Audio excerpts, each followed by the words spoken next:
نحمده ونصلي على رسوله الكريم اما بعد فاعوذ بالله من الشيطان الرجيم بسم الله الرحمن الرحيم رب اشرح لي صدري ويسر لي امري واحلل عقدة من لساني يفقهوا قولي والذين هم لفروجهم حافظون، اور وہ لوگ جو اپنی شرمگاہوں کی حفاظت کرتے ہیں۔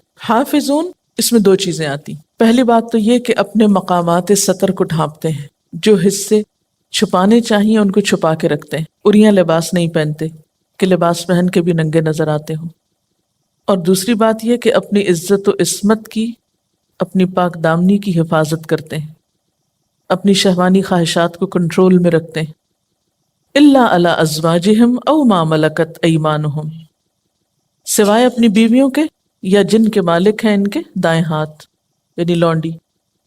فَإِنَّهُمْ غَيْرُ مَلُومِينَ، پس بے شک وہ اس معاملے میں ملامت نہیں کیے جائیں گے۔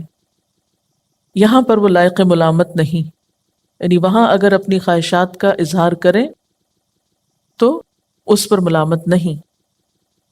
تو اس سے پتہ چلتا ہے کہ سیکشول ڈیزائرز کی تسکین کے صرف دو ہی مقامات ہیں، اور آج کے دور میں تو صرف بیوی ہے۔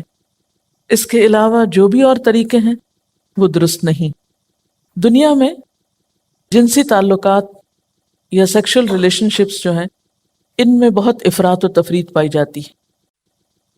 ایک نظریہ تو یہ ہے کہ ان سب چیزوں کو چھوڑ دینا چاہیے۔ اگر آپ نیک انسان بننا چاہتے ہیں اور پاکیزہ انسان بننا چاہتے ہیں تو ان چیزوں کا زندگی میں کوئی عمل دخل نہیں ہونا چاہیے۔ شادی کرنی ہی نہیں چاہیے، یا اس کا تصور بھی نہیں ذہن میں لانا چاہیے، اس کا خیال بھی نہیں آنا چاہیے، اور اپنے خیالات کو اس طرح پاکیزہ بنانا چاہیے کہ ایسی کوئی خواہش دل میں باقی نہ رہے، ایسی نفس کشی ہو، ایسا اپنے آپ کو مارا جائے کہ ایسا کوئی خیال تک دل میں نہ آئے۔ یہ سب غیر فطری ہے، یہ ایکسٹریمزم ہے۔ اسلام میں ایسی پاکیزگی نفس کا کوئی تصور نہیں۔ اسلام نے اس رویے کو عبادت نہیں بتایا۔ دوسری ایکسٹریم دنیا میں کیا پائی جاتی ہے کہ کسی بھی روک ٹوک اور کسی بھی پابندی کے بغیر بس آزادانہ ملاپ ہو، لیکن اسلام نے اس کی اجازت نہیں دی۔ جہاں رہبانیت کو پسند نہیں کیا کہ لا رہبانیت فی الاسلام، وہاں ایسی آزادی کی بھی اجازت نہیں۔ اسی لیے ہم دیکھتے ہیں کہ جیسے اللہ تعالیٰ فرماتے ہیں فَمَنِ ابْتَغَى وَرَاءَ ذَلِكَ، جس نے اس کے علاوہ کوئی اور چیز تلاش کی، فَأُولَٰئِكَ هُمُ الْعَادُونَ، تو وہی لوگ زیادتی کرنے والے ہیں۔ جو اس کے علاوہ کچھ اور چاہے گا تو دراصل وہ زیادتی کرے گا۔ کچھ اور چاہنے میں پھر کیا آتا ہے؟ یعنی اس کے علاوہ، یعنی بیوی کے ساتھ تعلق قائم کرنے کے علاوہ کوئی بھی اور طریقہ، وہ سب اس میں شامل ہو جاتے ہیں۔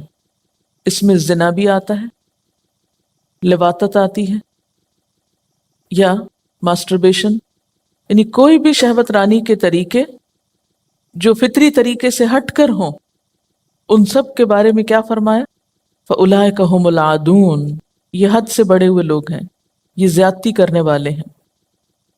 تو ان فطری خواہشات کی تکمیل کے لیے، تسکین کے لیے صرف نکاح کا طریقہ ہی جائز رکھا گیا۔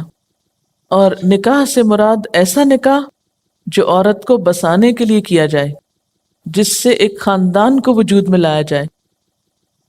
یعنی نکاح کا مقصد محض شہوت رانی نہیں، نکاح کا مقصد صرف چند ڈیزائرز کی تکمیل نہیں، بلکہ نکاح کا مقصد ایک خاندان کی تشکیل بھی ہے، عورت کو ایک تحفظ فراہم کرنا بھی ہے۔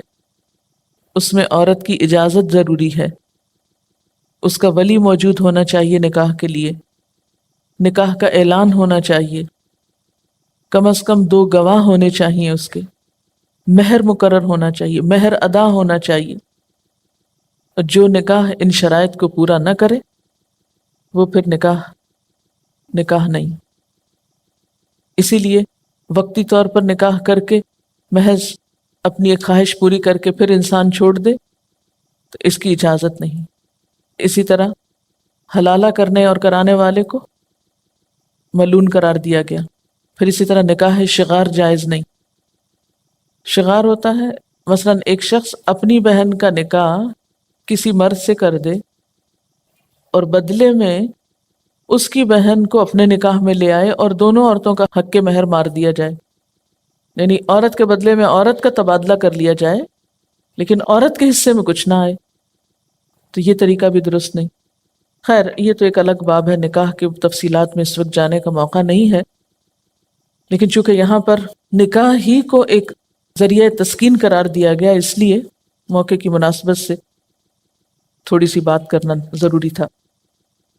اب آپ دیکھیں کہ ایک انسان کا دین صرف نماز پڑھنے سے مکمل نہیں ہوتا، صرف تزکیہ نفس ہی کافی نہیں، بلکہ جنسی معاملات میں اعتدال بہت ضروری ہے۔ اس میں ناجائز امور سے بچنا ضروری ہے، حرام سے بچنا ضروری ہے، غلط طریقوں سے بچنا ضروری ہے۔ کہیں ایسا نہ ہو کہ اس معاملے میں کوئی افراط تفریط انسان کی ساری عبادات کو ضائع کر دینے والا ہو۔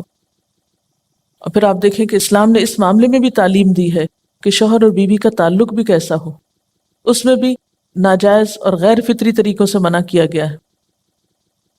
نکاح کو آپ صلی اللہ علیہ وسلم نے اپنی سنت قرار دیا ہے۔ نکاح عبادت ہے، یعنی جائز طریقے پر خواہشات کی تکمیل عبادت ہے۔ ایک صحابی نے پوچھا کہ عبادت؟ ان کو حیرانی ہوئی تو آپ نے فرمایا ہاں، اگر کوئی شخص حرام طریقے سے ایسا کرے تو وہ گناہ ہے، اور اگر حلال اور جائز طریقے سے کیا تو وہ عبادت ہے، پسندیدہ ہے، کیونکہ یہ جذبات بھی اللہ نے بندے کے اندر رکھے ہیں۔